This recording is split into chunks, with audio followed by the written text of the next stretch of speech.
नमस्कार, मैं हूँ आपके साथ राधा अग्रवाल और आप देख रहे हैं न्यूज इंडिया। दमदार दोस्त में आपका स्वागत है। तो चलिए खबरों की शुरुआत करेंगे बड़ी खबर के साथ। राहुल गांधी ने देवेंद्र फडणवीस को चिट्ठी लिखी, आदिवासी छात्रावास का समाधान करने की मांग की है। तो 22 अगस्त को राहुल से छात्रा ने शिकायत की थी। पुणे में 13 दिन से आदिवासी छात्रा धरना दे रही। गूंज कार्यक्रम में राहुल ने समस्याएं सुनी। तो लोकसभा में विपक्ष के नेता राहुल गांधी ने महाराष्ट्र के मुख्यमंत्री देवेंद्र फडणवीस को पत्र लिखा। इसमें उन्होंने महाराष्ट्र के कई हिस्सों से आए आदिवासी छात्र सरकारी हॉस्टलों के मुद्दे उठाए हैं। राहुल ने बताया कि उम्र सीमा लागू करने अपमानजनक नियमों के विरोध में छात्र पिछले 10 दिनों से भूख हड़ताल पर बैठे हैं।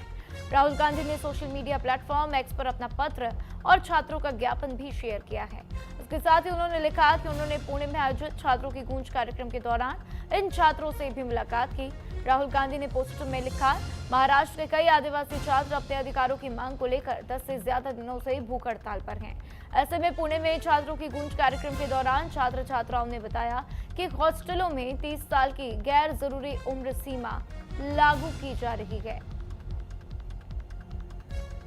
तो देखिए किस तरीके से राहुल गांधी छात्रों का मुद्दा उठाते हुए नजर आए हैं और जिस तरीके से पुणे में छात्रों की गूंज कार्यक्रम में छात्राओं ने अपनी अपनी बातें राहुल गांधी के सामने रखी। उसके बाद राहुल गांधी ने उनकी बातों को सरकार तक पहुंचाने की कोशिश की है और इसी को लेकर देवेंद्र फडणवीस के आगे उन्होंने ये चिट्ठी लिखी है और ऐसे में महाराष्ट्र के मुख्यमंत्री को चिट्ठी उनकी तरफ से लिखी गई। अब इस पर उनकी क्या कुछ प्रतिक्रियाएं होंगी वो देखना महत्वपूर्ण होगा। मुरारी इस बीच मेरे साथ मुंबई से लाइव जुड़ चुके हैं, सीधा उनका रुख करते हैं। मुरारी, देखिए राहुल गांधी जो हैं छात्रों के मुद्दों को लेकर बहुत ही सजग हैं और ऐसे में अब उन्होंने जब चिट्ठी लिख दी है तो क्या कुछ उम्मीद सरकार की तरफ से की जाए?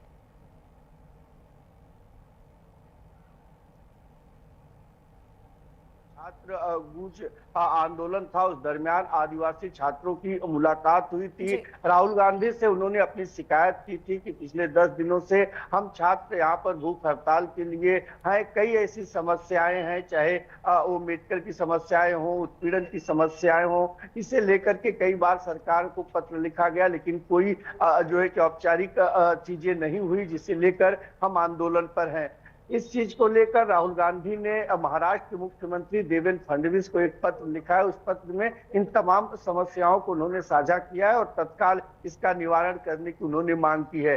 पिछले कई दिनों से अगर देखा जाए तो राहुल गांधी छात्रों के मुद्दे को कह सकते हैं कि एक एजेंडे के तहत लेकर के आ रहे हो, चाहे वो छात्र गूंज आंदोलन हो या महाराष्ट्र में जो पीड़ित आदिवासी छात्र हैं उनके सुरक्षा की बात हो या फिर अन्य समस्याएं हो। देखना होगा कि पत्र महाराष्ट्र के मुख्यमंत्री देवेंद्र फडणवीस को मिला है। इस मामले में मुख्यमंत्री किस तरीके की रणनीति बनाते हैं, किस तरीके से आदिवासी छात्रों की जो समस्या है उसे सुलझाते हैं, इस पर सबकी निगाह टिकी हुई है। और पहली बार ऐसा हुआ है कि किसी समस्या को लेकर व्यक्तिगत पत्र राहुल गांधी ने महाराष्ट्र के मुख्यमंत्री देवेंद्र फडणवीस को लिखा है। जी बिल्कुल, आपसे ये भी जानना चाहेंगे मुरारी कि ये समस्याएं आखिर कितनों दिनों से बनी हुई है और अब तक सरकार के पास ये बातें क्यों नहीं पहुंच पाई, इसको लेकर क्या कुछ जानकारी है?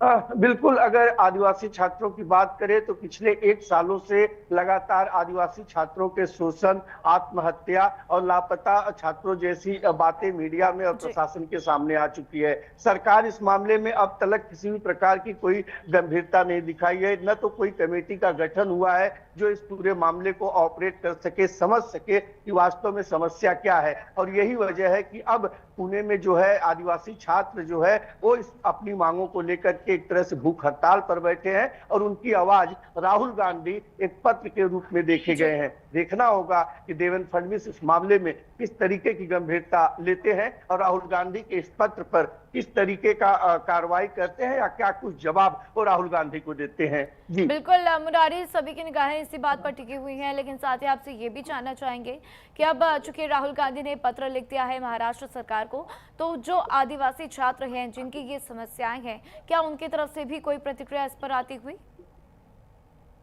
देखिए, पूरा मामला राहुल गांधी के पत्र के मुताबिक 22 तारीख शाम 4-4:30 बजे का पुणे का है, जहां पर उन्होंने अपने छात्रों के साथ छात्र गूंज आंदोलन उन्होंने सभा की थी। उस सभा में उन्होंने हवाला दिया है कि उस भूख हड़ताल पर जो छात्र थे वो जो है उस कार्यक्रम में मिले, उन्होंने अपनी पीड़ा बताई कि यहाँ पर इस तरीके की समस्याएं हैं, ये दिक्कत है, सरकार उनकी बातें नहीं सुन रही है, मुख्यमंत्री उनकी बातें नहीं सुन रहे हैं, तो कृपया आप इस मामले में दखल अंदाजी दें। अब पत्र की बात सामने आई है तो अब भूख हड़ताल पर बैठे उन युवाओं से भी मीडिया कर्मी और सरकारी कर्मी जो है जरूर पूछेंगे कि आखिर उनकी समस्या क्या है और कितने दिनों से वो भूख हड़ताल पर हैं। लेकिन अगर राहुल गांधी के उस पत्र पर नजर डालें तो उन्होंने जो छात्र हैं उनकी जो समस्याएं हैं उसे साफ तौर पर उन्होंने लिखित दिया हुआ है। देखना होगा कि क्या इसे औपचारिक रूप से देवेंद्र फडणवीस एक्सेप्ट करते हैं और इस पूरे मामले की क्या जांच होती है और क्या वास्तव में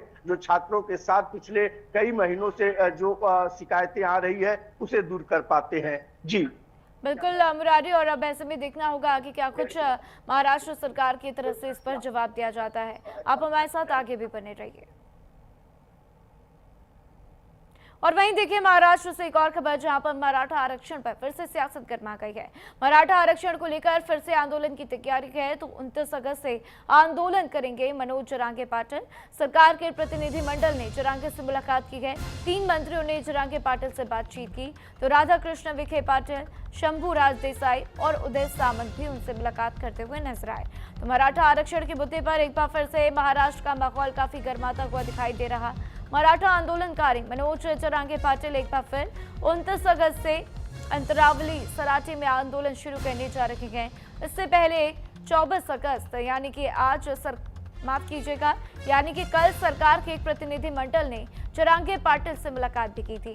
इसमें मंत्री राधाकृष्ण विखे पाटिल, मंत्री शंभूराज देसाई और मंत्री उदय सामंत भी शामिल थे। तो इस मुलाकात के बाद मनोज जरांगे पाटिल ने मीडिया से बातचीत की और इस दौरान उन्होंने स्पष्ट कहा कि अब वह पीछे नहीं हटेंगे और 29 अगस्त को उनका आंदोलन होता हुआ नजर आएगा। तो देखिए किस तरीके से मनोज जरांगे पाटिल एक बार फिर आंदोलन करने के लिए तैयार किया। और ऐसे में मुरारी मेरे साथ बने हुए हैं, सीधा उनका रुख करते हैं।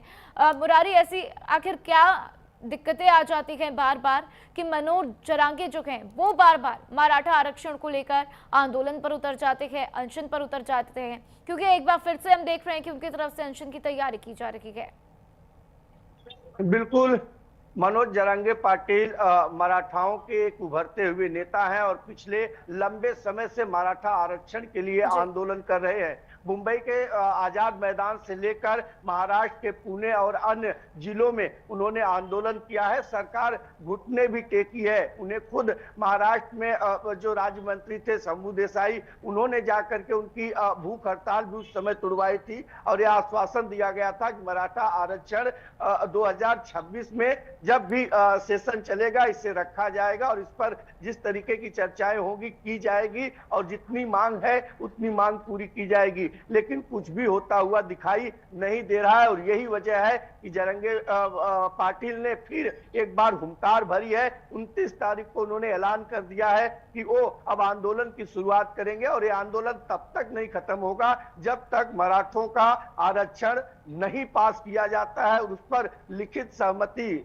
जो है कि राज्यसभा द्वारा नहीं दी जाती है और नहीं मानी जाती है, तब तक ये आंदोलन चलेगा। अब ऐसे में एक बार मुंबई का माहौल कह सकते हैं कि अगर मुंबई की तरफ ये आंदोलन गूंज होता है तो पुरानी तस्वीर फिर देखने के लिए मिलेगी, क्योंकि मराठा आरक्षण को लेकर के पिछले लंबे समय से जिस तरीके से राजनीति कह सकते हैं इस पे चल रही है, समय समय पर विपक्ष हो चाहे सरकार में लोग मौजूद रहे हो, वो मनोज जरांगे पाटिल से मुलाकात किए, आश्वासन दिए, लेकिन कहीं से कोई जो है कि आरक्षण को लेकर कोई चर्चा, कोई गठन, कोई कमेटी अभी तक नहीं बनी है। और यही वजह है कि मनोज जरांगे पाटिल दोबारा जो है फिर मराठा आरक्षण को जो है कि उसकी शुरुआत करने जा रहे हैं। देखना होगा कि इसमें किस तरीके का सहयोग, समर्थन किन किन लोगों का मिलता है। जी बिल्कुल, और एक बार फिर जब वो आंदोलन पर उतरेंगे तो देखना होगा कि क्या सरकार उनकी बातों को मांगती है। हालांकि कल मुलाकात हुई थी, क्या उस मुलाकात में कुछ सहमति बन पाई थी मुरारी? कोई ऐसी बातचीत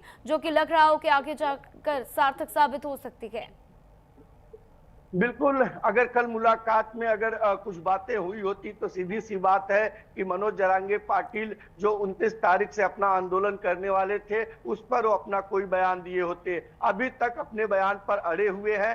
जानकारी है कि जो उनके कार्यकर्ता है, पदाधिकारी हैं, वो जो है अब इसकी तैयारी भी शुरू कर दिए हैं। अब ऐसे में तीनों नेताओं का मिलना और क्या बातचीत हुआ है ये तो कह पाना मुश्किल है, लेकिन इतना जरूर है कि आंदोलन मनोज जारंगे पाटिल की तरफ से मराठा आरक्षण के लिए 29 तारीख से शुरू करने की बात कही गई है। वो अभी तक पीछे नहीं हटे हैं। अब ऐसे में माना जा रहा है कि इससे पहले भी यही नेता, जब मनोज जारंगे पाटिल भूख हड़ताल पर थे, तब जब डॉक्टरों की चेकअप चल रहे थे, उन्हें अस्पताल ले जाया जा रहा था, ऐसी परिस्थितियों में यही नेता उनसे चर्चा करने के लिए गए थे, लेकिन कोई हल नहीं निकला है। तो वैसे में जब तक मनोज जारंगे पाटिल साफ नहीं करते कि नेताओं से उनकी क्या चर्चा हुई, वो कितने संतुष्ट है मराठा आरक्षण को लेकर या किस तरीके का आंदोलन कर रहे हैं, तब तक कुछ कह पाना मुश्किल होगा। जी बिल्कुल मुरारी, और ऐसे में अब देखना होगा कि ये जब आंदोलन होता है तो फिर उनके और सरकार के बीच में क्या कुछ बातचीत होती है और सरकार उनकी मांगों को मानती है या नहीं। लेकिन साथ ही मुरारी, अब आंदोलन चूंकि होना है 29 तारीख तय है, ऐसे में क्या कुछ तैयारियां, किस पार्क में या स्टेडियम में यह आंदोलन किया जाएगा, इसको लेकर क्या कुछ जानकारी? देखिए, अभी तक आधिकारिक पुष्टि नहीं हुई है। कल मुलाकात के बाद ही मनोज जारंगे पाटिल ने ये आंदोलन शुरुआत करने की बात कही है। जानकारी है कि जो समय सीमा उस बीच में सरकार के मंत्रियों द्वारा, प्रतिनिधियों द्वारा जो कुछ दिया गया था, कहा गया था, वो पूरा नहीं हुआ, समय सीमा समाप्त हो गई है। और यही वजह है कि फिर एक बार मनोज जारंगे पाटिल मराठा आरक्षण को लेकर के आंदोलन करेंगे। और साफ तौर पर उन्होंने कह दिया है कि जब तक ये मांग पूरी नहीं होती है, कागज पर लिखित नहीं होता है, तब तक ये आंदोलन नहीं थमेगा। अब ऐसे में माना जा रहा है कि आंदोलन की अगर रूपरेखा तैयार होती है तो चलो आजाद मैदान, यही एक उनका नारा होगा। अगर ऐसा होता है तो महाराष्ट्र के कोने कोने से लाखों जो मराठी मानुस है वो आरक्षण के लिए मुंबई पहुंचेंगे। तो ऐसे में तैयारी किस तरीके की होगी, आजाद मैदान में होगा या पुणे में होगा या नासिक में होगा, ये कह पाना मुश्किल है। आज के दिन अगर स्थिति देखी जाए तो जिस तरीके से हलचल चल रही है, जिस तरीके से तैयारी चल रही है, थोड़ी देर में साफ हो जाएगा कि मनोज जारंगे पाटिल अपने मराठा आरक्षण की शुरुआत कहां से कर रहे हैं। जी बिल्कुल मुरारी, और ऐसे में वो क्या कुछ तस्वीरें होंगी वो भी देखने वाली रहेंगी, लेकिन साथ ही इस पर विपक्ष की क्या कुछ प्रतिक्रियाएं हैं वो भी देखना महत्वपूर्ण होगा। तमाम जानकारियों के लिए आपका बहुत बहुत शुक्रिया मुरारी। तो देखिए, स्कूल में हिजाब पहनने पर इलाहाबाद हाईकोर्ट का फैसला, जिसमें मुस्लिम छात्र की याचिका पर हाईकोर्ट का फैसला सामने आता हुआ यूनिफॉर्म के साथ हिजाब पहनने की याचिका खारिज कर दी गई। इस्लाम धर्म का जरूरी हिस्सा नहीं है हिजाब, ये बात हाईकोर्ट ने कही है। तो इलाहाबाद हाईकोर्ट ने एक मुस्लिम छात्रा की स्कूल यूनिफॉर्म के साथ हेड स्कार्फ पहनने की अनुमति मांगने वाली याचिका को खारिज कर दिया। कोर्ट ने कहा कि ऐसे कोई तथ्य या कानूनी आधार पेश नहीं किया गया जिससे ये साबित हो सके कि इस्लाम में हेड स्कार्फ यानी कि हिजाब पहनना एक जरूरी धार्मिक प्रथा है। तो कोर्ट ने ये याचिका प्रयागराज के टैगोर पब्लिक स्कूल के एक छात्रा ने अपनी मां के जरिए दायर की थी। छात्रा ने हाई स्कूल पास करने के बाद उसे स्कूल में 11वीं कक्षा में दाखिल लेने के लिए कोशिश की और स्कूल की तय यूनिफॉर्म के साथ सिर पर हिजाब पहनने की इजाजत के लिए हाई कोर्ट का दरवाजा भी खटखटाया, लेकिन अब कोर्ट ने इस याचिका को खारिज कर दिया है, जिससे कि साफ होता है कि स्कूल में हिजाब पहनना ये कोई धर्म या कहीं भी किसी ग्रंथ में नहीं लिखा है या इस्लाम में नहीं लिखा, और इसलिए हाई कोर्ट ने इस याचिका को खारिज कर दिया है। हालांकि अब देखना होगा कि छात्र और उसके परिवार वालों की क्या कुछ प्रतिक्रियाएं निकलकर सामने आएंगी, लेकिन बहुत बार ऐसा देखा गया है कि इस तरीके से प्रतिक्रियाएं सामने आती हैं। तो 20 बागी सांसदों के खिलाफ टीएमसी पहुंची गए सुप्रीम कोर्ट। अभिषेक बनर्जी ने सुप्रीम कोर्ट में याचिका दायर की। टीएमसी के बागी सांसदों पर आज सुप्रीम कोर्ट में सुनवाई। स्पीकर के फैसले के खिलाफ याचिका दायर की गई है। तृणमूल कांग्रेस के 20 बागी सांसदों की लोकसभा सदस्यता और अयोग्यता को लेकर विवाद शुरू हुआ था, जो कि अब सुप्रीम कोर्ट पहुंच गया। सुप्रीम कोर्ट टीएमसी के बागी सांसदों को अयोग्य घोषित करने की मांग वाली याचिका पर आज सुनवाई करने के लिए सहमत हो गई है। तो ये याचिका टीएमसी के राष्ट्रीय महासचिव अभिषेक बनर्जी के जरिए दाखिल की गई, जिसमें लोकसभा अध्यक्ष ओम बिरला के इस मामले में अंतिम फैसला लेने में हो रही देरी को चुनौती दी गई।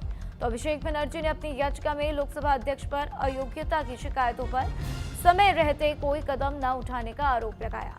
सुप्रीम कोर्ट के मुख्य न्यायाधीश सूर्यकांत, जस्टिस जयमाल्या बागची और जस्टिस वी मोहना की बेंच इस मामले की सुनवाई करती हुई नजर आएगी और देखना होगा कि कोर्ट इस पर क्या कुछ फैसले देता हुआ नजर आता है, क्योंकि तृणमूल कांग्रेस को बड़ा झटका लगा चुनावों के तुरंत बाद कि हमने देखा किस तरीके से 20 सांसदों ने टीएमसी से अपना मुंह मोड़ लिया और सीधा कह दिया कि हम एक अलग टीएमसी बनाएंगे। साथ ही अगर विधायकों की बात करें तो विधायकों के मामले में भी टीएमसी को बड़ा झटका लगा, जिसमें 40 से ऊपर विधायकों ने टीएमसी से मुंह मोड़ लिया। तो अब ये पूरा मामला सुप्रीम कोर्ट में पहुंचा हुआ है। देखना होगा कि आज कोर्ट की तरफ से क्या कुछ फैसले दिए जाते हैं, क्या टिप्पणी की जाती है।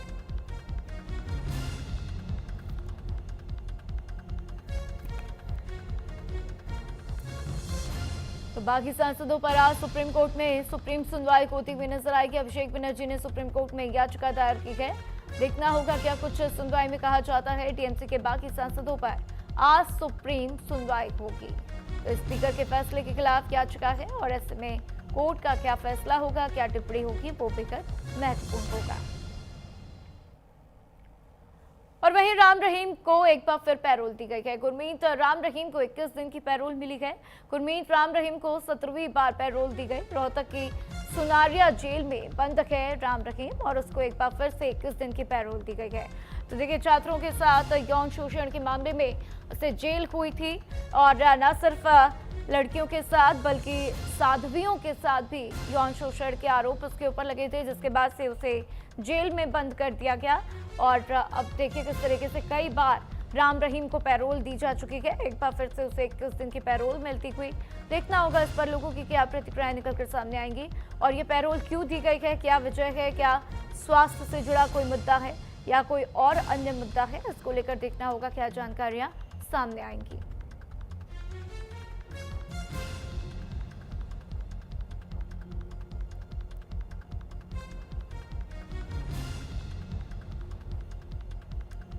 तो राम रहीम को 17वीं बार पैरोल दी गई है और इसके पहले भी कई बार पैरोल दी जा चुकी है। रोहतक की सुनारिया जेल में बंद है राम रहीम, जिसको एक बार फिर से पैरोल दी गई और 21 दिनों के लिए ये पैरोल दी गई है।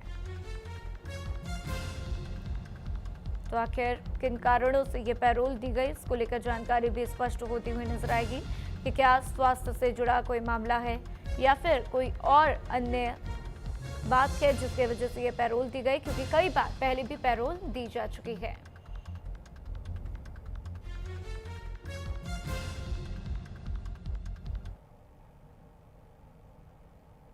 और वहीं 9वें राष्ट्रीय सुरक्षा रणनीति सम्मेलन का समापन। राष्ट्रीय सुरक्षा रणनीति सम्मेलन में गृह मंत्री अमित शाह शामिल होंगे। दिल्ली में सम्मेलन के समापन सत्र में गृह मंत्री पहुंचेंगे। राष्ट्रीय सुरक्षा के मौजूदा मुद्दों पर मंथन होगा। वर्तमान चुनौतियों और सुरक्षा रणनीति पर चर्चा होगा। तो वहीं सुरक्षा से जुड़े अहम मुद्दों पर भी विचार विमर्श किया जाएगा। तो देखिए किस तरीके से सिक्योरिटी को लेकर चर्चा करते हुए गृह मंत्री नजर आएंगे, क्योंकि देश की सुरक्षा पहली प्राथमिकता है। ऐसे में राष्ट्रीय सुरक्षा, सीमा सुरक्षा और अंदरूनी सुरक्षा को लेकर भी लगातार काम किया जा रहा है, क्योंकि कई बार देख रहे हैं हम किस तरीके से देश के अंदर कई जगहों पर असामाजिक तत्वों को जो है वो हिंसा फैलाने की कोशिश कर रहे हैं। अगर पेपर लीक की बात करें तो उसमें कई ऐसी घटनाएं हुई जो ये नहीं कहा जा सकता कि वो छात्र कर रहे थे, जैसे महिलाओं के साथ छेड़छाड़ कह लीजिए और गुंडागर्दी करते हुए भी कुछ छात्र नजर आए थे। तो ऐसे में साफ तौर से ये बातें सामने आई कि ये छात्र नहीं बल्कि एक असामाजिक तत्व है जो पेपर लीक में छात्रों के बहाने जो है कुछ इस तरीके से हरकतें कर रखे हैं। वहीं अगर अन्य कुछ मुद्दों की बात करें तो हमने देखा कई ऐसे मुद्दे हैं जहां पर असामाजिक तत्व होते हुए, जैसे कि धर्म में कावड़ यात्रा को लेकर कई बार सुरक्षा व्यवस्था में चूक हो जाती है। कई बार कावड़ यात्रा के दौरान असामाजिक तत्व जो हैं वो हिंसा फैलाने की कोशिश करते हैं। तो इन्हीं सब मुद्दों को लेकर गृह मंत्री जो है सीमा सुरक्षा, राष्ट्रीय सुरक्षा को लेकर वार्ता करते हुए नजर आएंगे। 2 दिवसीय ये कार्यक्रम जिसका आज समापन है और समापन के साथ साथ गृह मंत्री अमित शाह इस सत्र में क्या कुछ कहेंगे वो बेहद महत्वपूर्ण होगा। तो वहीं पटना में भोजपुरी सिनेमा और सियासत के दिग्गजों का जमावड़ा देखने को मिला। मौका था रियलिटी शो भोजपुरी बवाल के ग्रैंड फिनाले का। पवन सिंह, निरहुआ, अम्रपाली दुबे, काजल राघवानी समेत कई सितारे पहुंचे। कार्यक्रम में तेज प्रताप यादव ने पवन सिंह पर तंज कसते हुए उन्हें लफुआ तक कह दिया। वहीं काजल राघवानी को लेकर उन्होंने कहा कि उनका तलाक का मामला चल रहा है, इसलिए वह इस पर कुछ नहीं बोलेंगे। तो काजल ने तेज प्रताप को अपना अच्छा दोस्त बताया। वहीं सम्राट चौधरी के पहले निकलने पर तेज प्रताप ने उन पर भी तंज कसा।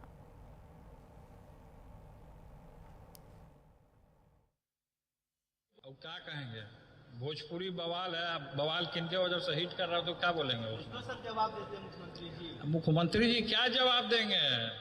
उनसे तो सवाल युवा कर ही रहा है, नौजवान कर ही रहा है, कहाँ जवाब दे रहे हैं वो? हम तो हैं ही, समर्थन तो हम किए। हम तो 3 दिन जेल भी काट के आए हैं युवाओं के लिए। युवाओं के लिए तो 3 दिन हम जेल में भी रहे हैं। भोजपुरिया बवाल के बारे में कुछ बोल दीजिए। ये भोजपुरी बवाल है, धमाल है, कमाल है। पवन सिंह पर क्या कहेंगे सर? पवन सिंह पे अब सब कलाकार है, उन लोग पे क्या कहना है ना। वो ऐसा कोई कंट्रोवर्सी वाला बात नहीं है। हम किसी से वो सब उतना पब्लिक को दिखाने के लिए उतना चलता है।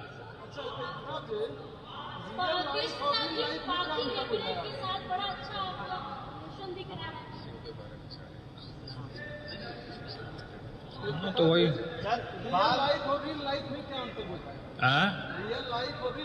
लेकिन सबसे पहले हम आपको ये कहेंगे कि हम कृष्ण भगवान के भक्त हैं। अब वृंदावन आते जाते हम तुलसी माला धारण किए हैं, दीक्षा लिए हैं। लेकिन कुछ कलाकार हैं जो शराब पीते हैं। शराब से दूर रहना चाहिए, तब वो बढ़िया कलाकार बन पाएंगे। और वहीं जम्मू कश्मीर से खबर, जहां पर शोपियान में सुरक्षा बलों को बड़ी कामयाबी हाथ लगी। सुरक्षा बलों ने 3 संदिग्ध OGW को गिरफ्तार किया। जुनैद अहमद, आमिर यूसुफ और जुनैद मुजफ्फर गिरफ्तार हुआ। मौके से हैंड ग्रेनेड और हिजबुल के पोस्टर बरामद किए गए। सोपोर में मकान से AK-47 और मैगजीन भी बरामद की गई है। तो देखिए, जम्मू कश्मीर में सुरक्षा बलों को गुप्त सूचना के आधार पर चलाए गए अभियानों में बड़ी कामयाबी हाथ लगी। दक्षिण कश्मीर के शोपियान जिले में जहाँ 3 आतंकी सहयोगियों को गिरफ्तार किया गया, तो वहीं उत्तरी कश्मीर के सोपोर इलाके से भारी मात्रा में हथियार, गोला बारूद बरामद हुए। दक्षिण कश्मीर के शोपियान जिले में पदपवन इलाके में सुरक्षा बलों ने खुफिया जानकारी के आधार पर एक जॉइंट ऑपरेशन भी चलाया। इस कार्रवाई के दौरान 3 आतंकवादी सहयोगियों को दबोच लिया गया। सुरक्षा बलों ने इनके पास से 2 हैंड ग्रेनेड, प्रतिबंधित आतंकी संगठन हिजबुल मुजाहिदीन के पोस्टर और एक मोटरसाइकिल बरामद की। तो पकड़े गए आतंकवादियों से पूछताछ की जा रही है।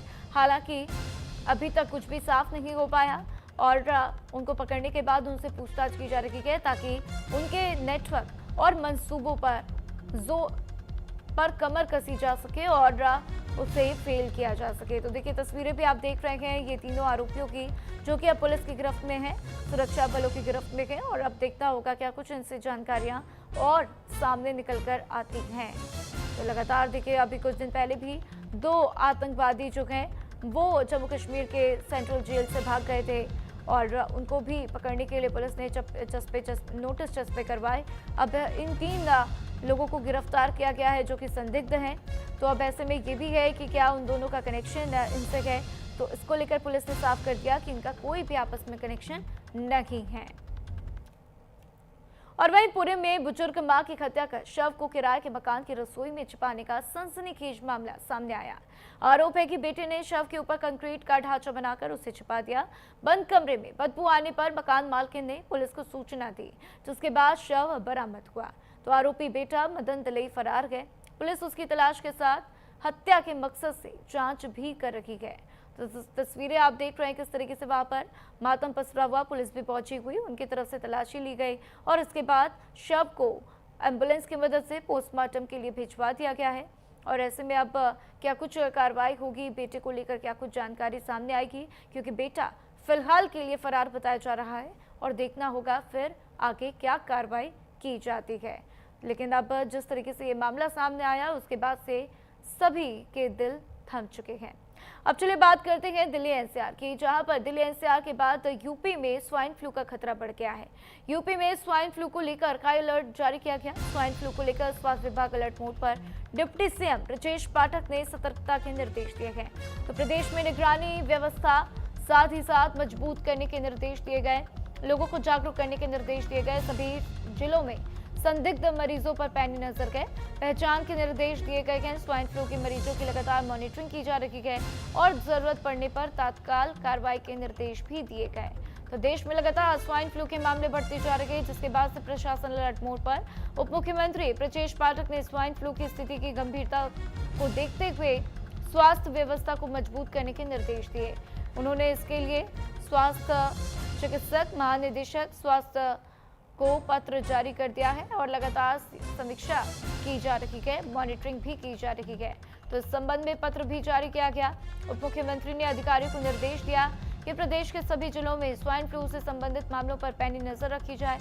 अस्पतालों में आने वाले संदिग्ध एवं संक्रमित मरीजों की स्थिति की नियमित निगरानी की जाए और तत्काल उपचार की व्यवस्था भी की जाए। तो देखिए, दिल्ली एनसीआर में पहले स्वाइन फ्लू के मामले बढ़ते हुए नजर आए और अब इसके बाद यूपी में भी ये मामले लगातार बढ़ते जा रहे हैं।